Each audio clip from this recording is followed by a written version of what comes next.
Hello, Husme. My name is Nick, and I'm going to be your nurse today. How are you doing? Good. Now, can you confirm your name and date of birth for me before we start? Rosemary Sanchez, 6'11", Okay, perfect. Now, what I'm doing today is a neurological assessment. So we'll start by looking at your cranial nerves. We'll start with cranial nerve 1, which is the olfactory, which tests your sense of smell. So what I would do is hand you an object. Let's say this smells like vanilla. I'd have you smell that. What does that smell like? Vanilla. And then I would test another scent that was different. Let's say a citrus one. I would hand you something. What does that smell like? Citrus. Now, obviously, I wouldn't be telling you this beforehand, and it would be an abnormal finding if she could not discern what those sounds or those smells were. Now we'll go on to cranial nerve 2, which is our optic nerve. So we're going to be doing some visual tests, okay? The first of which is the Snellen chart.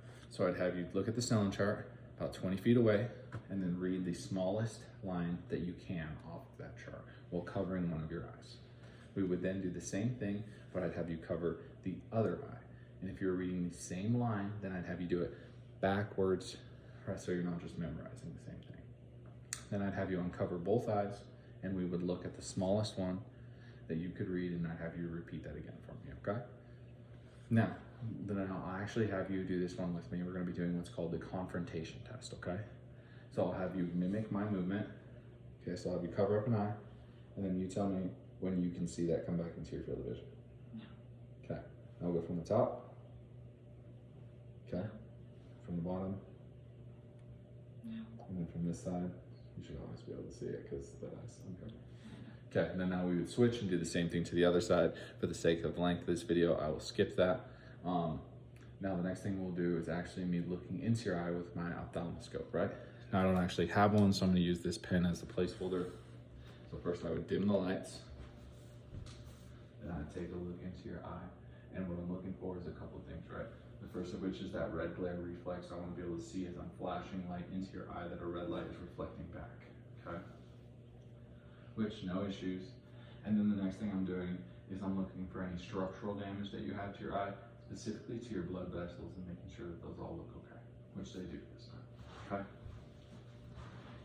Now, any questions so far? We'll switch over and we'll do cranial nerves 3, 4, and 6. Again, these deal with vision. So what we're gonna do is first is our 6 cardinal fields of gaze. So I'll have you look straight ahead like you are, but don't move your neck. Just follow this with your eyes, okay? And what I'm doing right now is I'm just making sure that you're able to follow this without any issues and that you don't have any rapid eye movements, right? Which you don't, everything looks fine so far. Okay, perfect, no issues. Now the next thing I want to be doing is assessing perla. So I'm just making sure that your pupils are equal, round, and reactive to light and they accommodate. So again, dim the lights. I pen light in. Do the same thing to the other side. And again, I'm making sure that your pupils are equal, they're round, which they are, they're reactive to that light, and they're accommodating on the opposite side. Okay. Now that we're done with those, we'll do cranial nerve number 5. So I'm gonna have you clench your jaw for me. A little bit harder. Does that hurt at all? No? And I didn't feel any popping, cracking, tension, or anything like that. Okay. Now the next thing I'm gonna have you do is close your eyes. And now I'm gonna test your sensation on your face, okay? So you tell me when you feel something. Just say now if you feel anything, okay? No. No. No. No. No. Perfect. So what I'm doing right now is checking your trigeminal nerve to make sure that it works, right? Because you have 3 nerve branches. You have your maxillary, which is in the middle, your mandible, which is right here, and your ophthalmic, which is this top half from the down to the eyelids. Okay. Now, the next thing that I'm gonna want to do, no abnormal findings there, right? The fact that you were able to tell that all the way through tells me that those are all working fine. I'd be concerned if I touched you and you couldn't feel that, obviously. Okay. So now cranial nerve number, we just did 7. So now we will do, my apologies, we just did 5. We're moving on to 7, which is the facial. So now I'll have you mimic these movements. The first thing we're going to do is puff your cheeks. Now smile for me. Now frown. Now bare your teeth. Now move your eyebrows up and down. Okay. So what I'm doing now is making sure that you're symmetrical when you're making all these movements and that you're able to make these movements, that your muscles in your face are working properly, right? So no abnormalities there. This is also where we could do the sweet and bitter test if we wanted to, but we will not be engaging in that part of the exam today. So I'll switch over from cranial nerve number 7 to cranial nerve number 8, which is going to be essentially a sound test, right? So it's acoustic. So I'll start by doing the whisper test. So I'll have you cover one of your ears, okay? And then you tell me, just repeat the word that you hear. Dog. Okay, now cover the other ear. Cat. Perfect. Okay, so no issues there. The next test we're going to be doing is actually more of a balance-based test, so I'll have you stand up for me. It's called the Romberg. I'll have you put your feet together as close as they can, and then close your eyes for me. And if your patient's going to fail this test right now, they'd be swaying, right? She'd lose her balance and fall, but you did not. I'll have you take a seat for me because you passed. Okay, and now that we're done with cranial nerve 8, we're going to move on to cranial nerves 9 and 10. Again, this is where we could test a variety of things, the gag reflex, which we will not do because my patient is conscious. And then also, again, the taste test could be done here, which we are not doing during this assessment.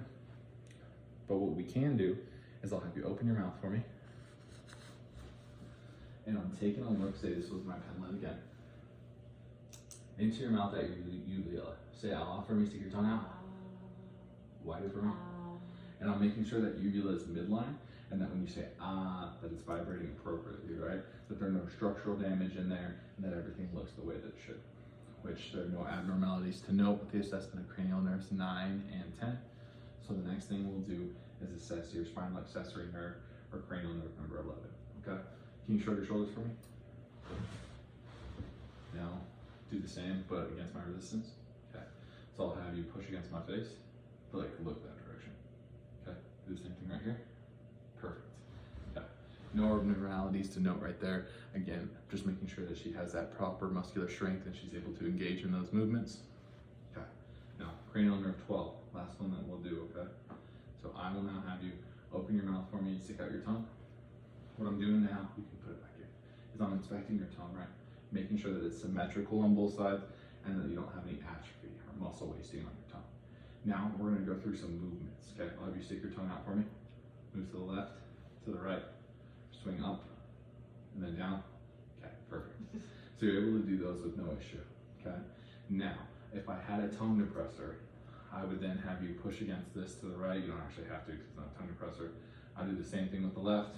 We did the same thing on top and the same thing to the bottom. And what I'm doing is making sure that your tongue has equal strength when it's going to the left, to the right, when it's curving upwards or when it's curving down. Any questions about that? Okay. Now, the next thing that I'm gonna wanna do is have you repeat after me the phrase light, tight, dynamite. Light, tight, dynamite. Okay. And what I'm doing for that test is just making sure that she can enunciate and differentiate between the light, tight, and dynamite, which you're able to do without any issues. Okay. The next one I'm gonna do is describe to you how to test for sensory function, right? So you have first a sense of touch, like we did earlier. So again, we're gonna go through and we're gonna do these to a few different locations on your body, okay? So I'll have you close your eyes for me. Pull out your hand. Tell me if you can feel something touching you or not. Yes. Yes. Yes. Yes. Okay. Now that's the touch, right?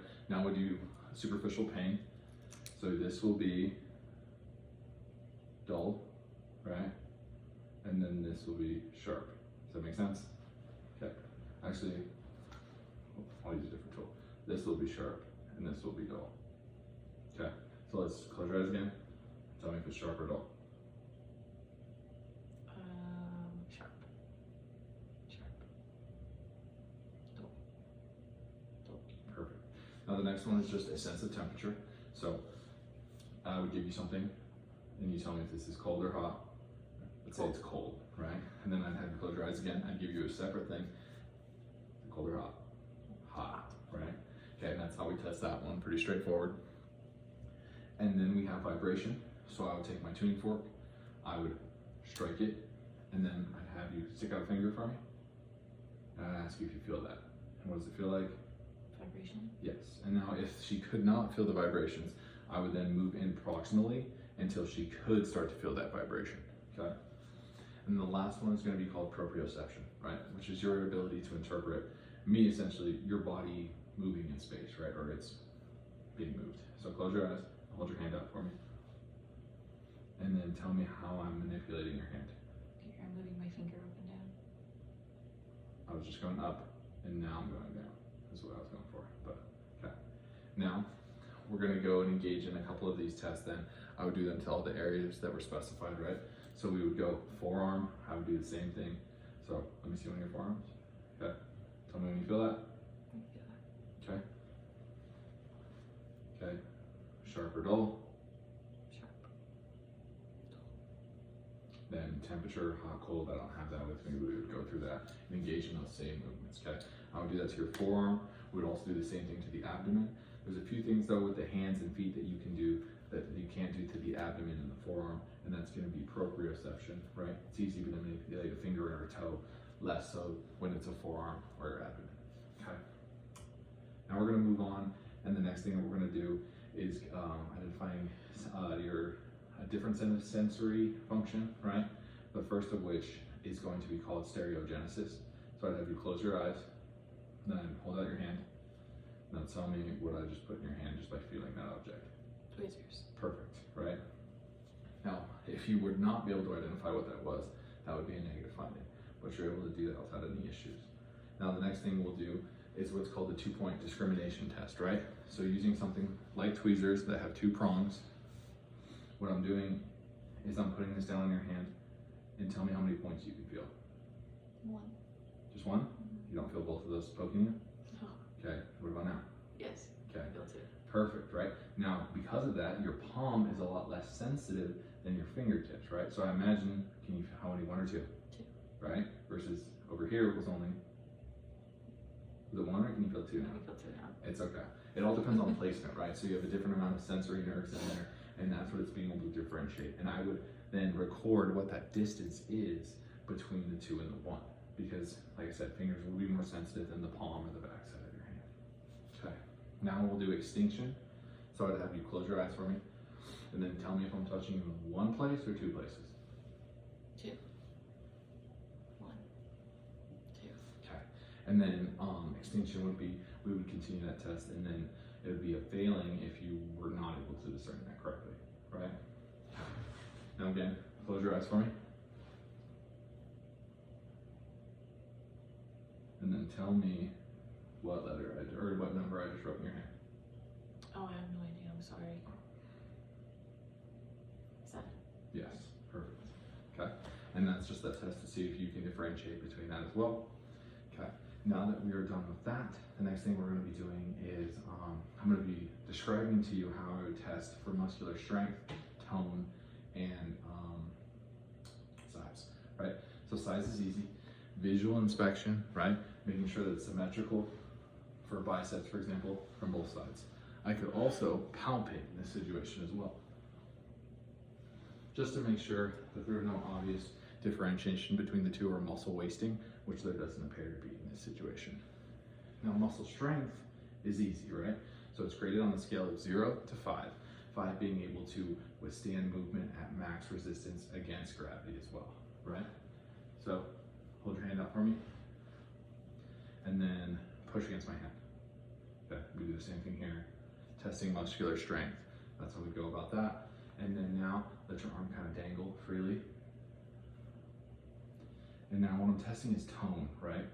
There's a little bit of resistance here, and I'm able to move it, but I'm still able to move it. You're not completely flaccid and just falling down, and it's not overly difficult for me to move. So your muscle tone is normal, as we'd expect, okay? Now we're gonna go through some actual muscle testing. So have you stand up for me. First we'll check shoulder abduction. So move it away from you, okay? Then resist that, perfect. Now we'll test the bicep, right? So have you stand, perfect. Now flex your bicep, pull towards you, perfect. Now on the opposite end, push against my hand, perfect. Okay, now extend your fingers for me, Now resist as I try to close them. Okay. Now I'd grade all those upper extremities as a 5, no issues. Now I'll have you lay down for me and we'll assess the lower extremities. Okay. First we'll test the hip. So I'll have you pull your knee up towards your chest. Okay. Now, again, but in the opposite direction, put yourself up in that movement again. Now push down. Okay, perfect. Now what I'm gonna have you do is sit up for me at the edge. And then we'll do 2 things, right? You're gonna test the quads. So I'll have you extend your leg for me as I push against it. Okay. Now I will have you extend as I'm pulling back, fight me. Okay, perfect. Now again, oh, actually, lean back now, it'll be easier. A little bit sit up though. Now we'll test dorsiflexion of the ankle. So pull your foot towards the sky. Okay. Now, not the whole foot itself, but just the big toe. Okay. Now, opposite of the big toe, right? So I'm pushing against it. Perfect. Okay. So now that's testing all again, lower extremities, 5 for each. She was able to resist me and gravity without any issues. Okay. Now from there, the next thing that I'm gonna have you do is I'm gonna test your reflexes, right? So I'll have you stand up, we'll test the tricep first. And I would be doing this to both sides, but for the sake of time, I have not. Okay? Okay, so then I'd strike. Okay, now bicep, flex your bicep for me. Okay, now relax. On the bicep, what's different is that when you strike, you want to actually do it to the finger, right? And not actually hit the muscle itself. So, and, okay, perfect. You sit down for me. Ooh, forgot one on your wrist, actually. So I'll have you hold on the thumb and then try that one more time. Okay, and I expect to see that flicking up is that motion that we like to see. Okay, so now we'll assess the patellar. Okay, kind of let your foot dangle if you can. I know it's not very tall. I would strike. Okay, we see that little kick, positive sign. +2 is that normal range, right? From 0 to about 4 being hyperactive, 0 being not doing anything. You've been a 2 so far and everything. Okay, so now I'll chest your Achilles. So I'm gonna support the foot itself, right? And then I'm gonna strike right on the Achilles. Okay, and what I'm actually expecting to see is not that flick upward, but the extension down is the normal response. Okay, so now the next thing we're gonna do is we're gonna engage in another variety of tests, the first of which is going to be coordination and rapid movement, okay? So first I'll have you touch, copy this moment, okay? Perfect. Now, hands on your lap, and then as fast as you can, okay? Perfect. No issues there, she's able to do that. Coordination seems fine, no abnormalities to note with both of those exams. Okay, now I will have you close your eyes, extend your hands out, and then touch your nose, yep, other hand, perfect, okay. Now, we're gonna switch it up. I'm gonna have you take your index finger and touch mine. Okay, now touch your nose. And then one more time, okay. And then now what we're gonna do is the heel shin type of slide. So kind of like this, but keep your eyes closed as you do that. Okay, other side. Perfect, okay. She's able to slide her heel against the shin without any issue and is not struggling to do so with her eyes closed. Okay, now the next one we're gonna do is I'll have you stand up, we'll assess balance. Okay, again, Romberg, close your eyes for me. Perfect, okay. Now we'll assess pronator drip, or pronator drift. So, close your eyes, hands out, okay? And what I didn't wanna see, perfect, now you can open your eyes and take a seat down, is I did not wanna see any of this motion, and I did not wanna see her hands fluctuating as they were closed, which we did not see any of. Okay, so the last 2 bout of tests that we have to go through is gonna look for a cerebellar lesion, right? So I'd have you lay down flat on your back. Now flex your neck upward. Yes. Okay. So what we see in a positive finding, which we don't want to see, is that when she flexes her neck upward, would be the flexion of the knees, both of them as well, right? Indicating that there is a deeper underlying issue, which is not the case now. Okay. Now, another test we're gonna do is I will have you then lift your legs for me. You're sitting in a chair. Now extend those fully up. Does that hurt? Okay, perfect. Now, an individual, again, with an issue would not be able to do that without discerning any pain, and that would not be pain as in a muscular hamstring. It would be a very sharp, distinct type of pain. Now, before we conclude, I actually forgot something, so I'll have you stand up for me, and we'll do a walk. So just walk towards that wall like normal. Now walk back towards me, heel to toe. No, heel to toe, yep. And what I'm doing is I'm assessing gait and coordination again. Okay, she's able to do that well enough without any issues. Now the last thing is just a description of two gaits, right? So they have the ataxic gait, which is very wild. It's very wide-based. It's kind of frantic. They kind of flail around. And there's also the hemiplegic gait, which is often seen in stroke victims, right? Which is a very kind of unsteady and swinging of the leg out. Not as drastic as I just did, but I just wanted to see that on the camera, right? So that swing as they kind of hobble through is another type of abnormal gait.